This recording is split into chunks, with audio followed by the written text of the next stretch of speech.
talk don't bother me. And welcome to Let Them Talk. I'm Paul DiRienzo. Got another great show in store for you. My guest joining me here in the studio is Dana Beal. Welcome. Dana's a frequent guest on this program. He's been here a couple of times over the last few years, at least. In the last year, maybe once. Only once in the last year. But the year before, he was here twice. Right.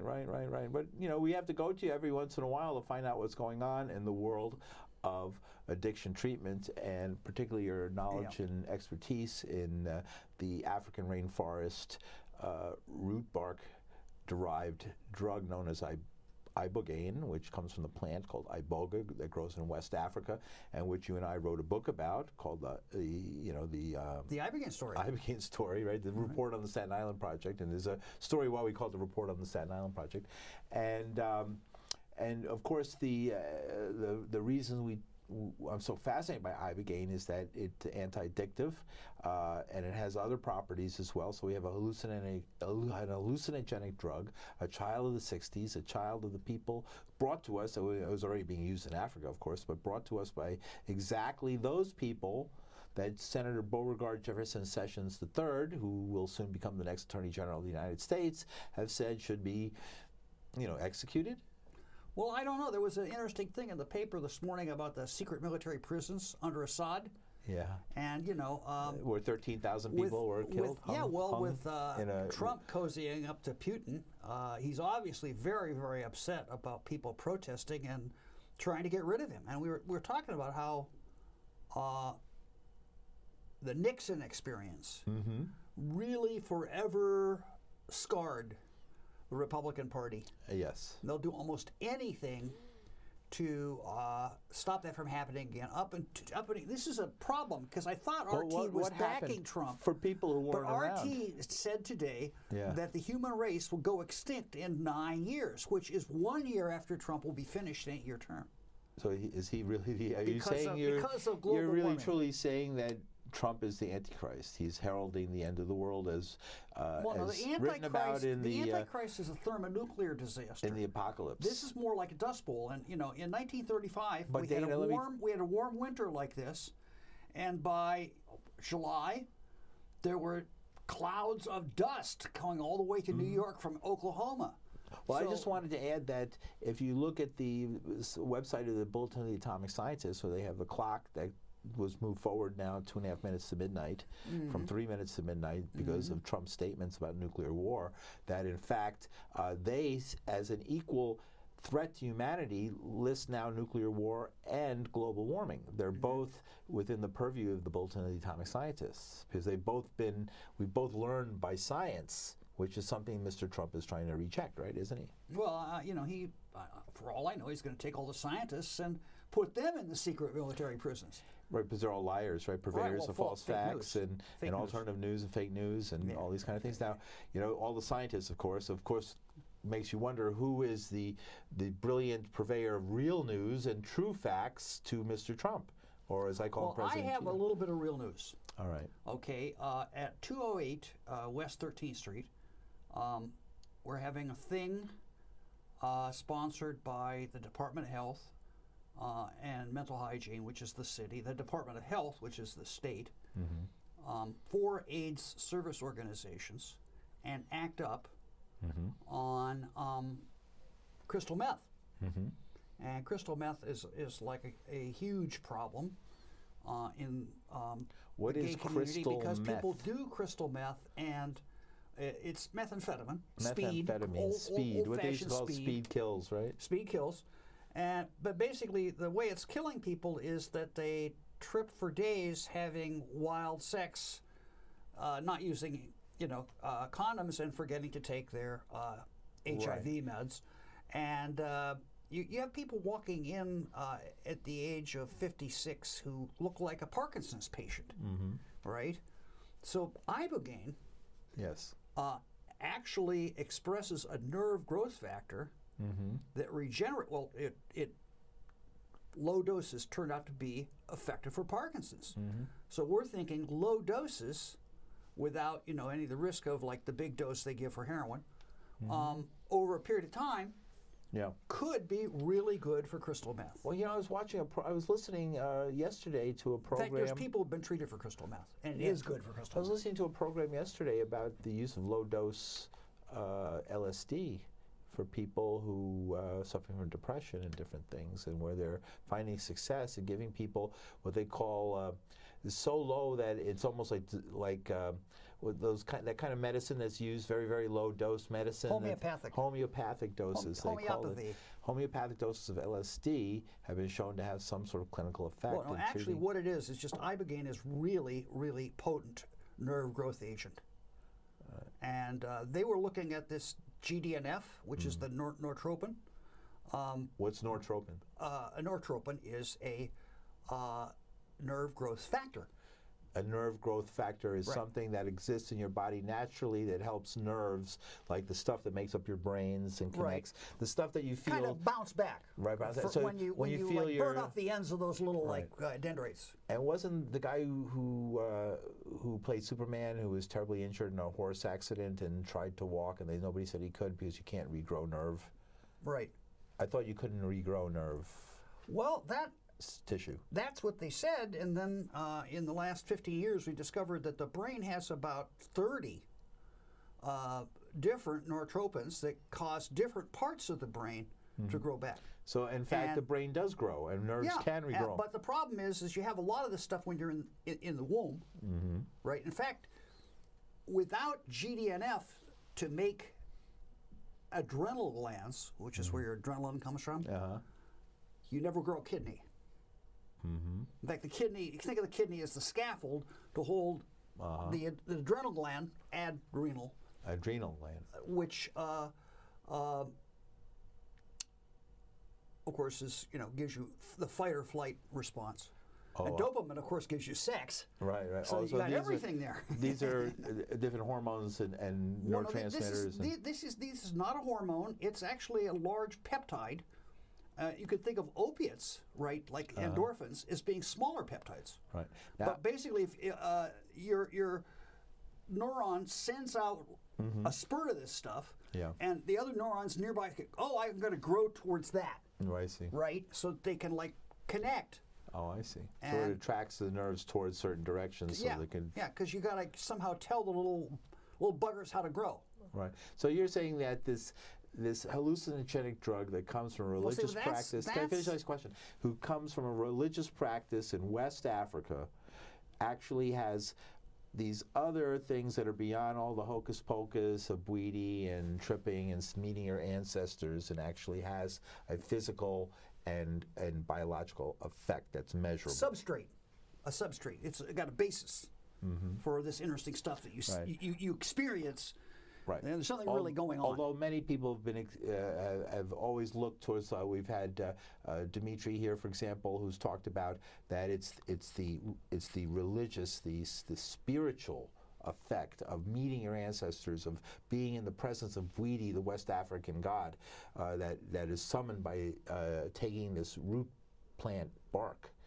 That really is what cures. Well, look, in the womb. Okay, they've done some stuff on fetal brain activity, and the little fetus is dreaming all the time. They're having continuous bursts of REM, because REM is how you orchestrate the nerve growth. REM is a REM, rapid eye movement. It's bursts of something called genicular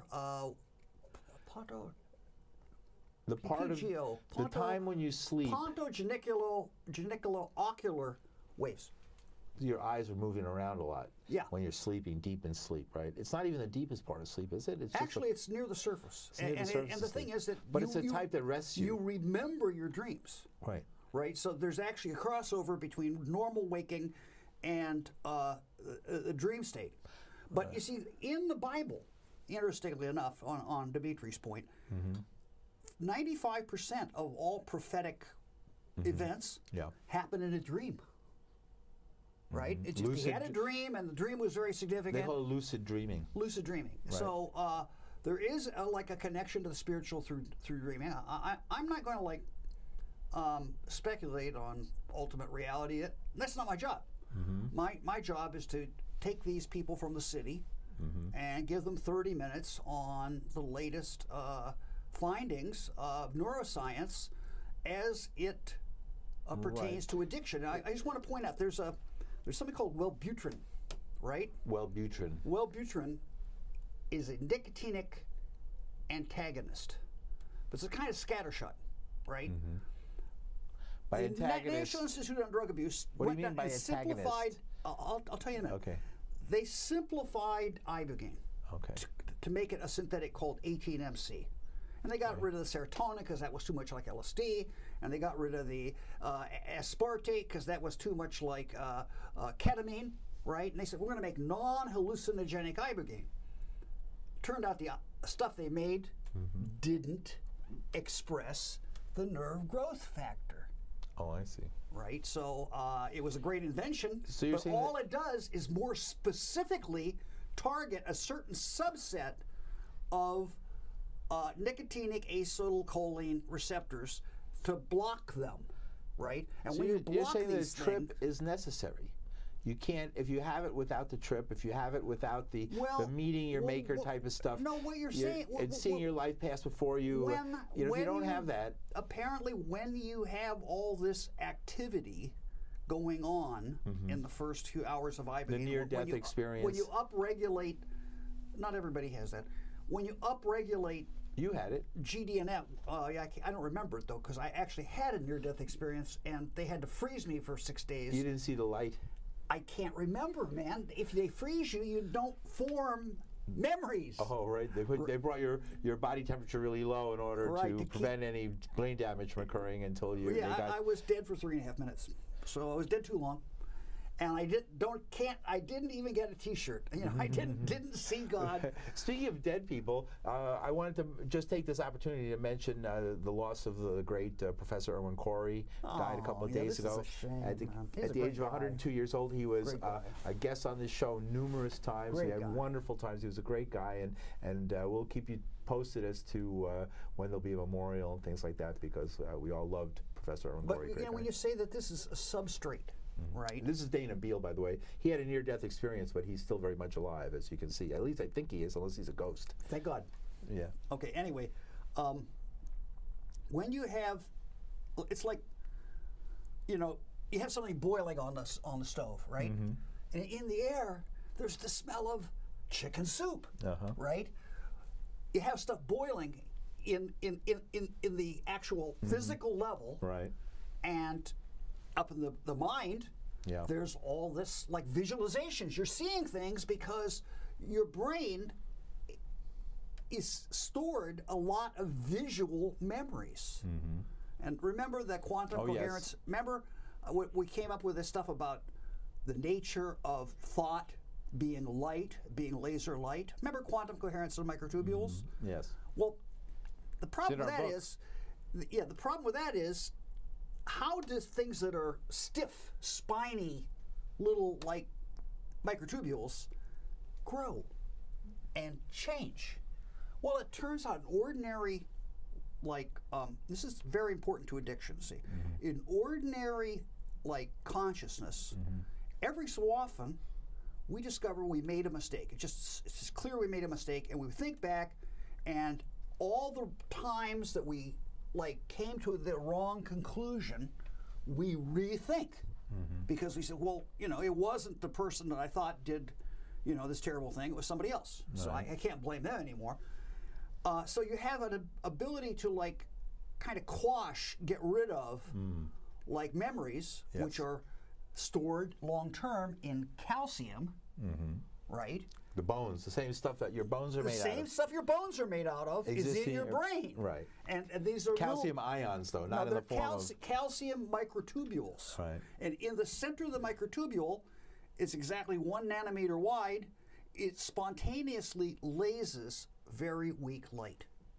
And that's, you know, literally when they say the light went out in his eyes, you know, when somebody dies, like poor Professor Corey, well, literally the light does go out.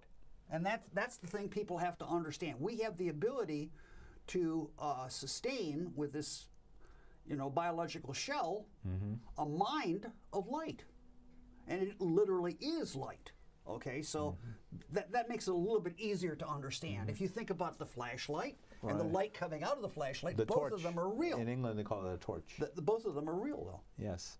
So how do you That's get people fascinating. to make a decision, right? Yeah. To quit heroin or methamphetamine or alcohol, in my case, which was killing me, and have it stick? Well, you have to have some way of getting rid of the craving, because, you know, what's happened is your brain adapts to something like speed by How come you're not talking about heroin? overcompensating. You used to talk about heroin all the time. I mean, aren't opiates a huge problem across America now? Yeah, they are. They're sort of even catching And up it was to that. actually, there was a big ad on the back of the New York Times Saturday before last. Sure. Two guys from Florida put an ad in saying that Trump should address the heroin crisis by making Ibogaine available in this country and legalizing Ibogaine. How about by tasking the CIA with bringing in more heroin? Well, you know, they're not. It seems to be more in line They're not gonna. with Republican Party policies. Now you're talking about really upsetting stuff, man. Yeah. You can't really upset stuff. But in the strategy of not upsetting stuff, Right. We met with these people from Demorex, and they have the Deborah Mash patent for noribogaine. And noribogaine is just Ibogaine after it's gone through your liver one time. Yeah. And it's this long-lasting metabolite that hangs around your system and keeps churning out this GDNF growth factor for a long time, for weeks. Is this like, if you take GDNF, is that like will get you like banned from sports or something? Is it called is it like Well, a doping? that's the question. Is You it know, there like- is an issue of people are going to say you can't use a nerve growth factor to treat addiction or Parkinson's or any of these things because it's not ethical. Why not? For the same reason they're saying, you know, you can't have human growth hormone in Australia, right? It makes no sense. But, you know, you want to ban stuff, you can ban anything. The idea But Trump's trying to ban all kinds of things. To make yourself like a Superman or something like that. So tell me something, Dana. Like we have a few minutes left, and I wanted to talk about the politics of this situation because when Jefferson Beauregard Sessions III becomes the new Attorney General of the United States, he has said that people involved with drugs, forget curing them, forget Ibogaine, you know, they should just be, you know, Duterte in the Philippines had the way. You know, Trump even praise his policies of just killing the drug empower users. the states to go back to locking people up the way I was, right, where they just said, Mr. Beal, you can't really prove that this is medical marijuana, so we're saying it's just marijuana, and we're going to put you in prison for a couple of years as if it was just marijuana. Right. And of course, we're not going to let you out. So They'll that you take out the legal defense. could organize patients to come all the way from New York to testify on your behalf. Would that put them in conflict with all these? I mean, now more than 20% of the United States population are in states that have legal marijuana. And 26, 7, 8, I'm losing count, over half the states have either legalized or have medical marijuana laws. Even 35 states have medical marijuana. 35. If Florida, you know, had Actually, I think 36 now. 71% of Florida voted, and all they needed was 60%, and 71% voted in the last election for medical and marijuana. Hillary would not come out for medical And marijuana older in Florida. people, senior citizens, are flocking to marijuana like crazy. Yeah. Well, it does make They talk about quality of kids life when using you're it. old. How about grandpa's using it? That's who's really using Yeah. it. Kids are using other things. And of course, they're going to use the argument that the heroin crisis means that we can't relax vigilance for a minute and allow people to smoke a joint. Right, and because it's, of course, in the conservative right wing Christian fanatic world, it's a gateway drug. Right. Right? And But all those people who have money invested you could argue it's the lack of a gateway out Mm-hmm. of heroin in the you know has a marijuana sort of proved agency of Ibogaine. It's more of a Ibogaine and marijuana too. Have been seen more as gateways out of drug addiction. That people where they've legalized it, heroin use has gone in the down. medical marijuana states have weaned themselves off of oxycodone using medical cannabis. Instead of using something as highly addictive as oxycodone for your pain, if you have a bad back or had a car accident, you could use marijuana. And many people who were given oxycodone, which of course brings the companies that manufacture it many billions of dollars, are turning to marijuana as a way better choice. Well, it is just incredibly safe. It's the safest therapeutically active substance known to man. Mm-hmm. There's nothing else like that. Like Ibogaine, right, is still not totally safe.